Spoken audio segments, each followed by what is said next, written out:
immortals descending to Earth in chariots of fire.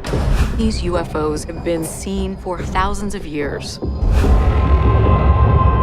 A revered temple built in the image of a flying saucer. Is Buddhism constantly in contact with intelligent life from other worlds? A holy shrine marking the site of otherworldly activity. In my opinion, the site itself could be significant to UFOs and extraterrestrials. And gods converging on perhaps the holiest site of all. Could it be that these advanced beings built a temple like this? Is that a UFO? Holy Are the world's sacred sites the product of our reverence for God? Or are they the result of contact with interstellar travelers in the distant past?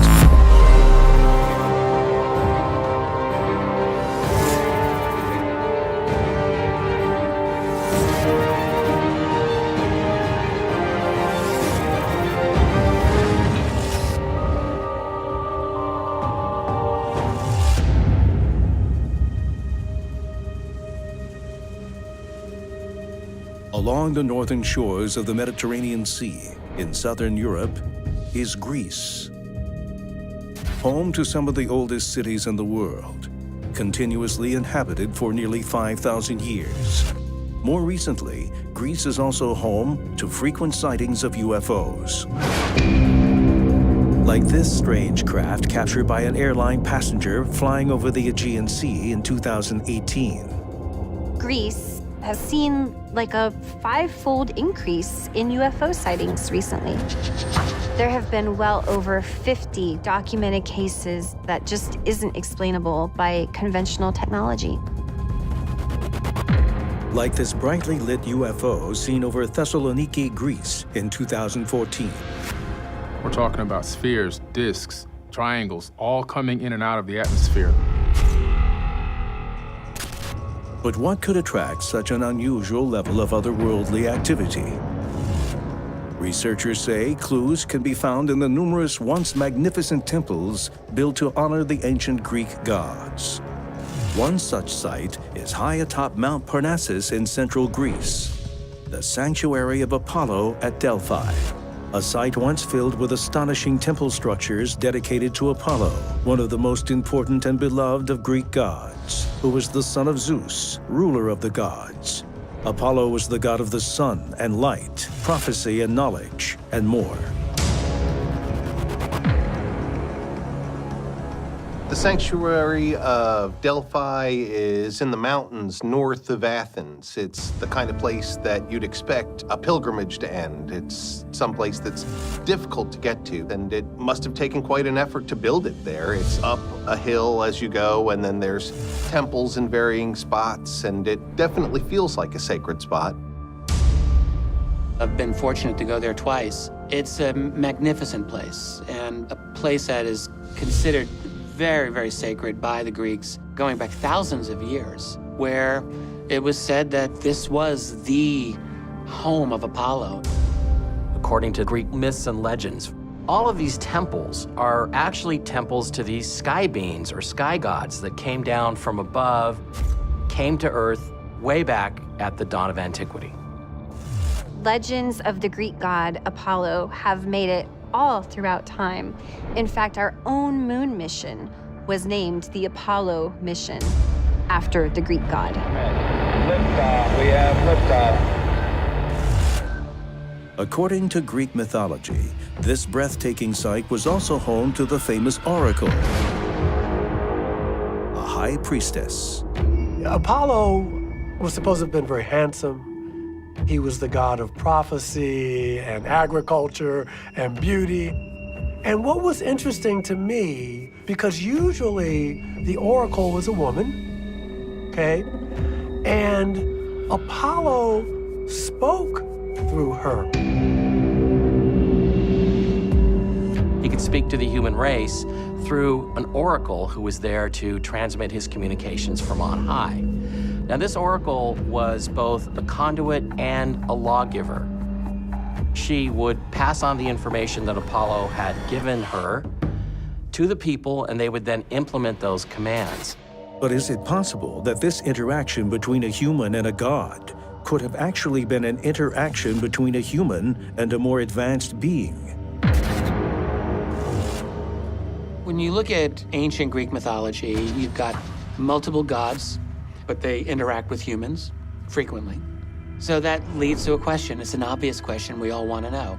Does this represent actual beings? Researchers say the answer is yes. And for evidence, they point to the shocking and influential book, Chariots of the Gods, in which author Erich von Däniken proposes that the stories of Greek gods are far more than mere mythology.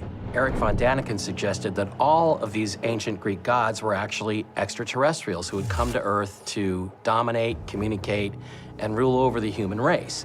Now, this is a theory that's been taken more and more seriously in recent years because as you read the descriptions of these alien beings, the chariots that they rode, it actually sounds like a fairly modern description of UFOs, and the weapons that are being used appear to be maybe lasers, maybe different missile technologies, but it's all stuff that adds up to these guys are not gods, but they're actually just beings, normal physical flesh and blood beings like you and me, who have higher technology but came to Earth in the ancient past. It sounds far-fetched, but if myths and legends can serve as evidence, researchers look closer at the ancient Greek tales for proof of such claims. Some of their stories say, well, the gods, they would get angry. They were immortal, so they weren't human, but they have power and technology. Some of these Greek gods were depicted in winged chariots with fire and smoke coming out the back and traveling from place to place. They would disappear for months or years at a time and then return. Some people think that these chariots are UFOs. Diving deeper to explore whether or not the Greek gods could be connected to extraterrestrials, the ancient Greek myths say Apollo's legend begins when, as an infant, he mortally wounds a dragon by shooting it with a thunderbolt of brilliant light. According to their mythology, these sky gods used advanced technology, fired thunderbolts and beams of light at each other, conducted wars amongst themselves, and even made war on human beings, and basically dominated the Greek culture for centuries. The thunderbolts, that to me sounded like they had access to technology that obviously the average person didn't have. So when we talk about the gods of the Greeks and the way they're described, it seems more that they are otherworldly. It seems to me that the god Apollo was an advanced being that literally came here, probably from another planet or another solar system, and used his UFO technology to fly around and influence people on planet Earth. Our ancestors were trying to tell us that at some point in human history, beings landed here from somewhere else, from the heavens, from another planet. And these stories, these temples are a testament to the fact that we are not alone and that we have been visited by other celestial intelligences. And perhaps that's what happened at this fabled place called Delphi, where Apollo spoke to the people through the oracle, and why the Greeks built the temple at Delphi for Apollo. While von Däniken's book pointed modern-day researchers to consider that ancient gods were actually extraterrestrial visitors, a far older source of evidence exists to support this idea, and it's found in sacred texts revered at the largest religious temple in the world. Coming up. Why make it look exactly like what everybody talks about a UFO looks like? Buddhism sees no contradictions in beings from other worlds or other dimensions.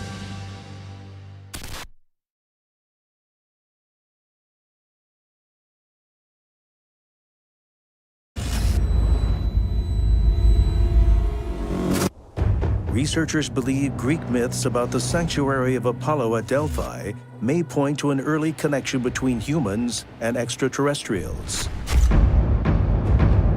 And the idea that sacred sites are somehow linked to ancient alien visitors isn't limited to the Greek gods. Southeast Asia. Bangkok, Thailand. An ultra-modern cityscape rises along the Gulf of Thailand. Yet 20 minutes north of the city, there is a colossal 1,000-acre Buddhist temple. There are thousands of golden Buddhas protecting the location. And what's truly incredible is that it is in the shape of a golden flying disc. Known as Wat Phra Dhammakaya, this religious site was built about 50 years ago in 1970.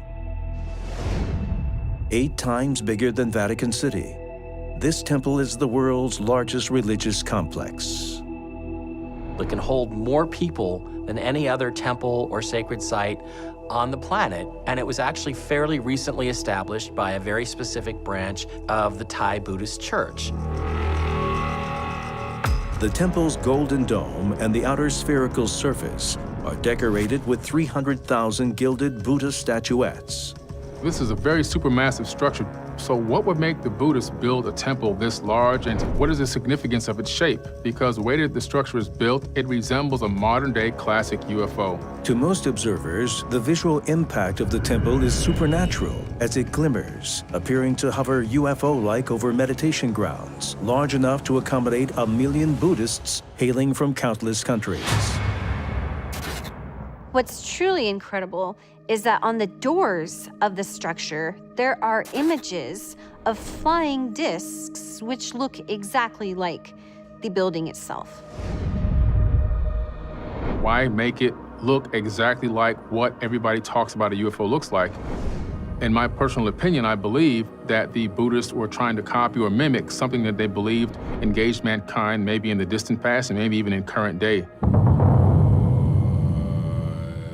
Evidence of this, say UFO researchers, can be found in 45 confirmed sightings of UFOs over this region of Thailand since the year 2000.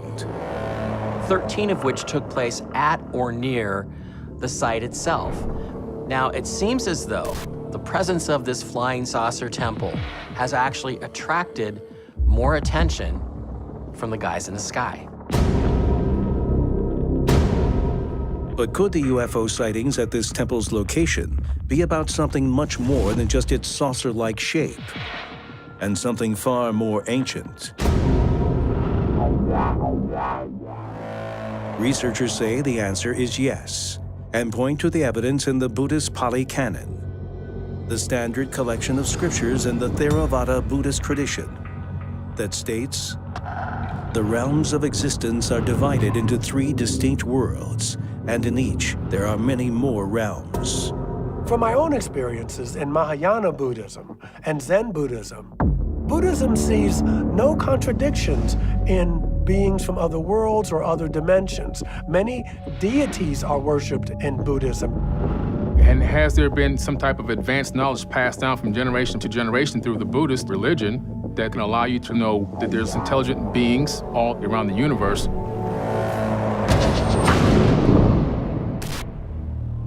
Further evidence within the Buddhist scripture suggests that beings communicate with other worlds. In the sensuous world, there are destinations that include our own human realm, as well as several realms occupied by other beings. What they're saying is sometimes on other worlds, you don't communicate using voice, you don't communicate using sound, you simply communicate with telepathic instructions. That's really interesting because a lot of UFO abductees here on Earth have had the same kinds of experiences. But it's actually a higher means of communication. The scripture also speaks about communicating across time and space. Sermons may be given from one world to another with a flash of light. They know that there can be telepathic contact, that one can communicate with people without words. The Dalai Lama has spoken about what to do in case one ever met someone from another world. This is not strange to Buddhism.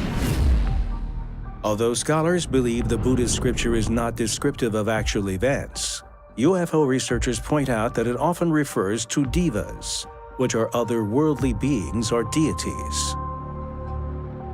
The fine material world consists of 16 realms, whose inhabitants or beings possess extremely refined bodies of pure light. What this suggests very, very strongly is that Buddhism is very open and aware that the universe is teeming with sentient life, and that these are our brothers and sisters, and that we should not fear them. Combine that with this temple that looks like a spaceship, and the question becomes, how do they know this? Where are they getting this information? Is Buddhism constantly in contact with intelligent life from other worlds?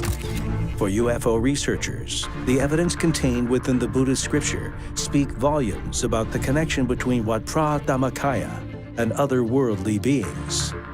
There are a lot of references to beings from another world, and it has to do with their craft. So in essence, when you would enter the temple, you would actually enter another world, and that's the idea. These stories, these temples, are a testament to the human propensity to want to look out, to look up, to have someone to guide, to show us how to live what is good, what is beautiful, and what is true.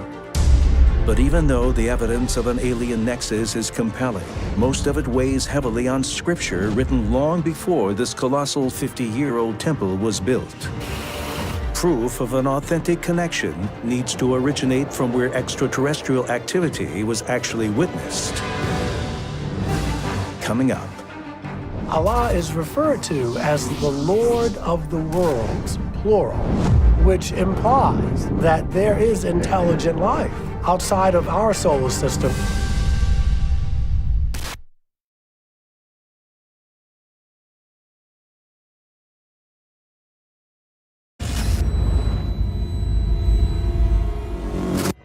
When it comes to the link between sacred temples and otherworldly entities, researchers believe eyewitness accounts handed down over time in myths and religious texts can yield astonishing evidence. But they say such chronicles need to originate from the holy place in question. Take, for example, a site revered as the holiest city by the world's second largest religion and practiced by 24% of the world's population. 50 miles east of the Red Sea in western Saudi Arabia stands the sacred city of Mecca, home to millions of believers of Islam and the birthplace of the Prophet Muhammad. It is the most sacred city in the Islamic religion, and in fact, no one is allowed to go there unless they are a Muslim. Mecca's most famous landmark and Islam's holiest site is the Grand Mosque, and in the center, there's a sacred cube-shaped structure known as the Kaaba. In the central religious text of Islam, the Quran, the history of Mecca goes back to Abraham,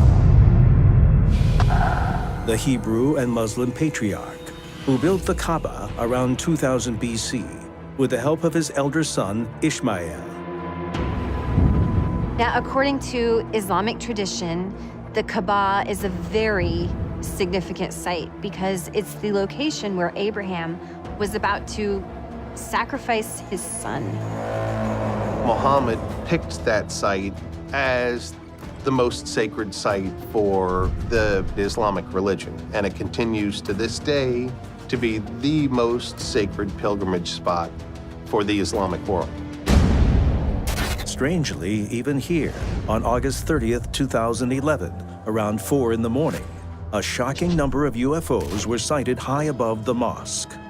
This is an indication that the city itself is significant to UFOs and extraterrestrials. A lot of people have tried to dismiss these videos as being flocks of birds, but that seems extremely unlikely because birds are not luminescent.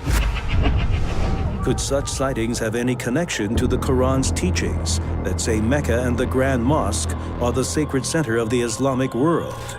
If you are a devout Muslim, you are required, at least once in your lifetime, to go visit Mecca. The pilgrimage is called the Hajj. It's also been performed for nearly 1,400 years. According to the Quran, you are required to circle the Kaaba 7 times. You go counterclockwise. What's interesting about this is that the planets in our solar system rotate counterclockwise. Is it possible that ancient Muslims had this knowledge? And if so, where might it have come from? Further indication of the cosmic nature of the Muslim pilgrimage, some say, is located at the eastern corner of the Kaaba, what's known simply as the Black Stone. Once they start encircling the Kaaba, they encircle it until they get closer and closer to this black stone that is encased in its frame, and they want to touch it. Many pilgrims also try to kiss the Black Stone, to emulate the kiss that Islamic tradition records that the stone received from Muhammad. Some people say, coming from this black stone there, that it's some type of supernatural energy. Some people said they've had healings there. There's something special, something unique about making this pilgrimage and having to go to visit this stone. The Kaaba stone itself is really fascinating because Muslims believe it energizes their bodies. It gives them something that they didn't have before. So that is an indication that perhaps this particular stone has some sort of unusual origin, that it is not simply a rock somebody found in the desert somewhere and stuck into the side of this temple. So what exactly is the Black Stone? And if it does possess a kind of supernatural energy, where did it come from? According to the Hadith, the Islamic record of the words and deeds of Muhammad, the Black Stone descended from paradise. The history of the stone, according to Islamic legend, is that the stone predates Adam and Eve, and that it was brought to this planet by the angel Gabriel, which adds even more mystery to it. And also it adds this whole thing about supernatural energy. It is one of the pillars of Islam. And yet this black stone truly is an extraterrestrial object because it descended here from the heavens. A lot of historians and researchers think that it might be a meteorite, but it hasn't been tested yet. Though no one really knows what it is or where it came from, researchers speculate that the Black Stone's mysterious origin adds to its captivating nature. And because this site has such spiritual significance, could this have created a kind of energy intrinsic to Mecca that attracts the interest of extraterrestrials? Perhaps. So in a search for clues, investigators once again seek answers in Islamic tradition.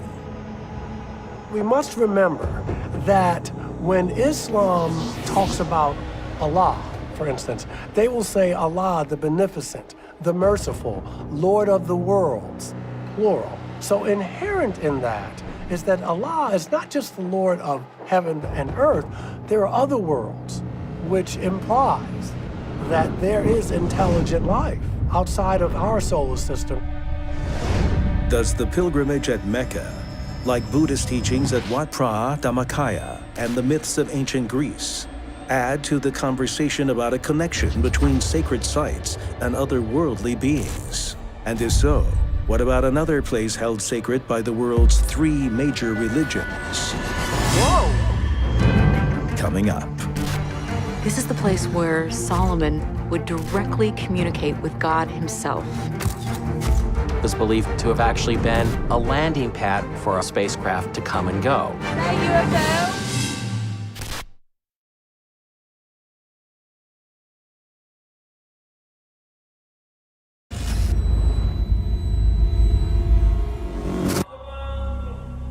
Researchers believe there is persuasive evidence of a connection between sacred places and extraterrestrial activity in the past and present. But there is only one place on Earth where such a nexus could involve half the world's population: Temple Mount, Old City, Jerusalem. In the place known as the Holy Land, breaking news reports on January 28, 2011 show a glowing orb hovering in the sky, then slowly descend over the iconic dome of the rock. Is that UFO? Amazing. Before shooting skyward like a rocket. Whoa! Pictures and video were taken of this UFO from many, many different angles. Hundreds of people, maybe thousands of people saw it, and it made international news. And just as slowly as it came down, it shot off into the sky at speeds estimated of about 4,000 miles an hour. Whoa! Everybody was in complete shock. Hundreds of people and 4 videos from different angles bear witness to the mysterious event, which takes place over one of the most secure no-fly zones in the world. When you're looking at it from different perspectives, you get a chance to see where the city's located, how this object is coming down directly in position of the dome, and you get a real good perspective that this is a real object, not something that's a big hoax. Temple Mount really does appear to be increasingly an epicenter for alien, extraterrestrial, or otherworldly activity. Are extraterrestrial biological beings trying to understand religion? Are they trying to understand devotion or faith, or what a soul is? And where else to get it but the epicenter of it all? And every year, millions of visitors from all corners of the globe arrive at Temple Mount to worship God. Temple Mount is probably the most contested piece of real estate on the planet because it's revered by 3 major religions. There's Islam, there's Christianity, and then there's Judaism. The Muslims revere it because it's where Muhammad went to when he visited Jerusalem, and also where he ascended into heaven. The Temple Mount was very important to the Jewish faith because in ancient times, it was the location of the ancient Temple of Jerusalem. And to the Christian faith, Temple Mount is very important because that is a place where Jesus traveled to and appeared several times. As a matter of fact, on one occasion, he threw out the money changers. So this is why the 3 faiths have found this a very important place and so revered around the world. But how did this site become so crucial to the world's 3 major religions in the first place? For answers, researchers look to the Hebrew Bible. There's a story in the Bible where in the 10th century BC, King David decided to build a temple for Yahweh. He didn't live long enough to see it happen, so King Solomon, his son, decided to build a temple to house the Ark of the Covenant. Sir Isaac Newton was studying the geometry and the construction and the makeup of the temple. And what he learned is that there was obvious sacred knowledge involved in the dimensions. And that knowledge, according to Newton, included ancient wisdom about proportions in nature and man's place in creation. A temple like this was designed to bring God to earth. The fascinating thing about that is inside the structure was the Holy of Holies. It was the innermost sanctuary in Solomon's temple, where the Hebrew Bible says the sacred Ark of the Covenant was kept, and inside the Ark, 2 stone tablets containing the 10 Commandments, which were given by God to Moses on Mount Sinai. This is the place where a high priest would directly communicate with God himself. But is it possible, as some UFO researchers speculate, that this communication was facilitated by advanced technology contained within the Ark? I believe the Ark was probably some sort of communication device where you could talk to Yahweh. It has also been suggested by medieval Jewish tradition and Arabic writers that King Solomon may have worn a magic ring engraved with a sacred symbol called the Seal of Solomon. There's been much speculation of what this ring looked like. Some people said that it had the Jewish star on it, which is a powerful symbol, those 2 triangles. And this ring may have had special technology. The medieval text described how a magical ring was also entrusted to Solomon by the archangel Michael, and that this ring gave Solomon the power to communicate with and command demons and other supernatural creatures. The Jewish teachings actually say that he didn't have any human help in building the temple. The temple itself was built by creatures from another realm. Creatures who may have provided the insight to construct the temple with what Isaac Newton called sacred knowledge. Could it be that advanced beings and advanced technology specifically built a temple like this? Some say it's true. And despite such otherworldly help, Solomon's temple did not last. Over the centuries, the first temple was destroyed by invading Babylonians, and a second temple was built in its place. Then, in 691 AD, the Persians built an Islamic shrine. When the Persians invaded Jerusalem, they built what is now today called the Dome of the Rock. Now, according to their beliefs, this is the exact same place where Muhammad ascended to heaven. According to the Islamic Quran, the rock from which Muhammad ascended is known as the foundation stone. This stone now lies directly under the golden dome of this shrine. This is the site where Muhammad ascended into heaven from this foundation stone. And this spot is also the exact spot where the Jewish faith housed the Ark of the Covenant in the Holy of Holies, the most sacred possession and piece of real estate for the Jewish people. This is the whole crux of the tension between these two faiths. Is it possible that the spiritual significance of Temple Mount provides the site with some sort of inexplicable energy that has been attracting UFOs in recent years?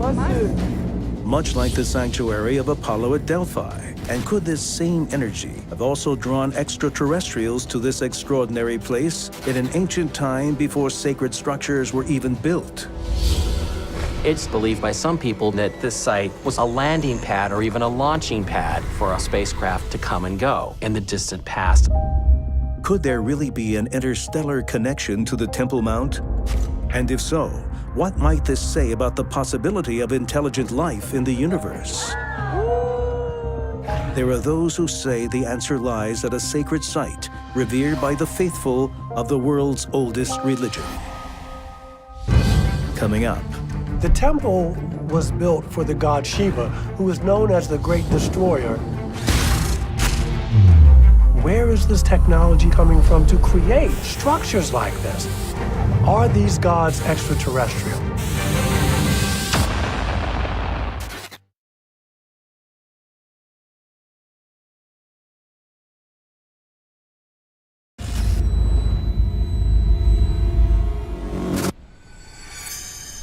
Many sacred sites around the world have ancient myths, legends, and sacred scripture describing interaction with gods who came down from the sky.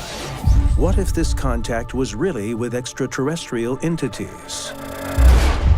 In the western region of India, in the Maharashtra province, the Kailasa Temple is believed to have been constructed in the 8th century AD. When I personally see something like that, I think to myself something I heard long ago and always rings true to me, that when man is making something to God, it's not supposed to be easy. In fact, the harder it was, the greater your show of devotion. This stunning temple complex is renowned for its exotic setting, impressive architecture, historic artwork, and long-forgotten history. Kailasa Temple is the world's largest monolithic structure. And what that means is it was carved from one giant rock. They carved this incredibly complex structure all the way from the top down. I love when sculptors talk about they see a rock and they see something inside the rock. There's a statue that's waiting to be released from that rock. But in terms of the Kailasa Temple, somebody saw an entire temple complex locked inside a block and pulled it off. Visited yearly by thousands of worshippers of Hinduism, the temple is dedicated to the Hindu god Shiva and was named for Mount Kailasa in the nearby Himalayas, the legendary home of Shiva. The temple was built for the god Shiva, who is known as the Great Destroyer, and who is part of what we would call the Hindu Trinity, the other gods being Brahma and Vishnu. Now, Shiva is talked about with great reverence and even fear. First of all, if your title is the Destroyer, people are going to fear you. According to mainstream scholars, it's estimated that 400,000 tons of basalt rock was excavated from the site of this volcanic mountain by monks using only hammers and chisels, an effort that took nearly 25 years to complete. But today, engineers remain baffled as to how this could have been achieved. They believe that about 2 tons of rock would have to be removed every hour around the clock for 25 years straight to complete the temple in this time frame, all while carving an artistic masterpiece in the process. Such a feat would be well beyond human capability at the time, before the age of machines. They took just the earth and carved out the Kalasa temple. There must have been something that allowed them to carve this thing out of a single block. The fact is, nobody really knows how it was created over a period of 25 years, what tools were used, or how it was done in a time period that is considered so primitive. So then how was this artistic masterpiece created? If modern engineers have no explanation for how this temple could have been carved in 25 years, then what are we to make of something far more shockingly impossible? According to ancient legends handed down by the original people of this region, the Kalasa temple was actually built in 1 week. Now, this is absolutely amazing. How could something that sophisticated and elaborate be built in a week? But whether it's a single week or 25 years, we can't explain how humans alone could have achieved this. And so the question must be asked. Where is this knowledge coming from? Where this technology is coming from to create structures like this that our engineers would have problems recreating today? This is the question we face. Are these gods extraterrestrial? The reality is there's no way that that kind of technology and that size of a labor force could have moved that much material out of the area to create the Kailasa temple in that period of time. It simply is not something that could have happened. That indicates there must have been some sort of alternative technology used to actually carve the temple itself from the sky down out of solid rock.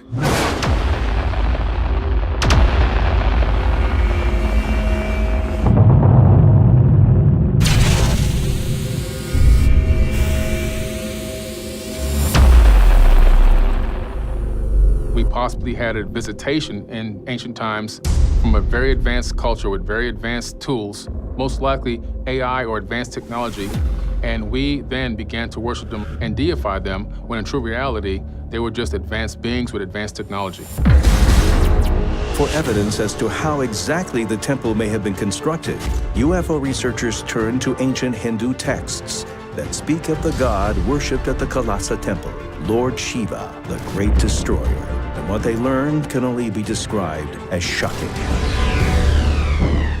Coming up. The evidence points to advanced ET beings that had laser-guided instruments to cut this mountain up and turn it into a temple. Is it possible that Shiva was a real flesh and blood being who came here from another world and wielded these incredible technologies?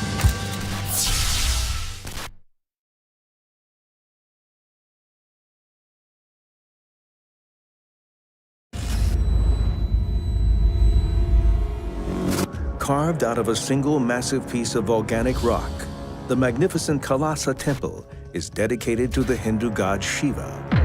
Although mainstream scholars contend monks using prehistoric tools carved this shrine out of stone in 25 years, ancient legend says it was built in just 1 week. But how in the world could this be possible?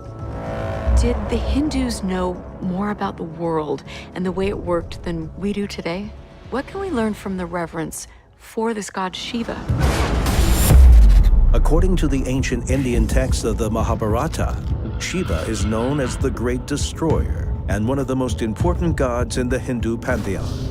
When you look at the 4,000-year-old text, they describe Shiva as an incredibly powerful being that had access to what we would describe today as modern technologies, flying machines, destructive rays and weapons that were used against other gods in battles in the sky. In Hinduism, Shiva's gender is androgynous and often depicted as being male or female. Shiva is also portrayed with multiple arms to express the deity's superhuman power. And one thing is certain, these traits attributed to Shiva can only be described as otherworldly.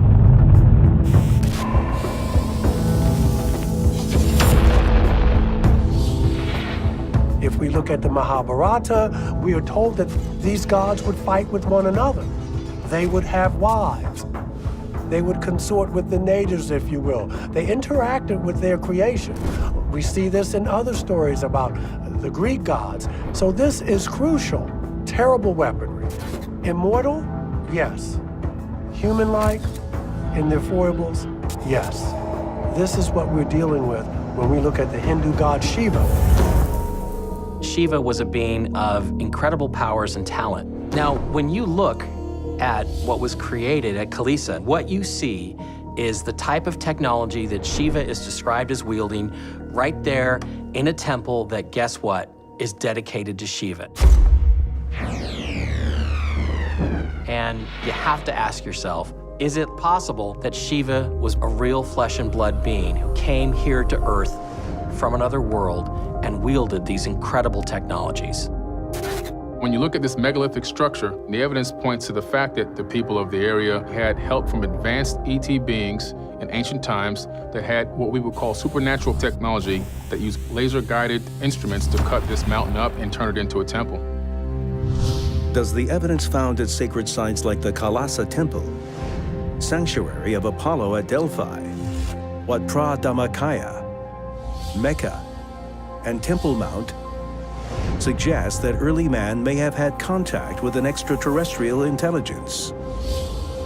And might recent UFO activity at such sites reflect a continuous alien connection? In modern times, we call them UFOs. Maybe these are the same exact objects that have been showing up for thousands of years. If you look at all these sacred sites and the fact that they're all connected to the gods in various different ways, either through the construction themselves or through the scriptures, it makes complete sense that extraterrestrials would visit and be sighted over these particular sacred sites. All of these stories that we have heard about all have this in common. Beings from above come down to us with wisdom, with compassion, showing us a new way to live. We could use that knowledge today, and we ignore it at our peril. When Muslim pilgrims encircle the sacred Kaaba, or the Jewish faithful pray at the western wall of Temple Mount, or Buddhists meditate at Wat Phra Dhammakaya, are they venerating and keeping alive a connection to the ancient time, a time when otherworldly beings may have come down from the sky and walked among us?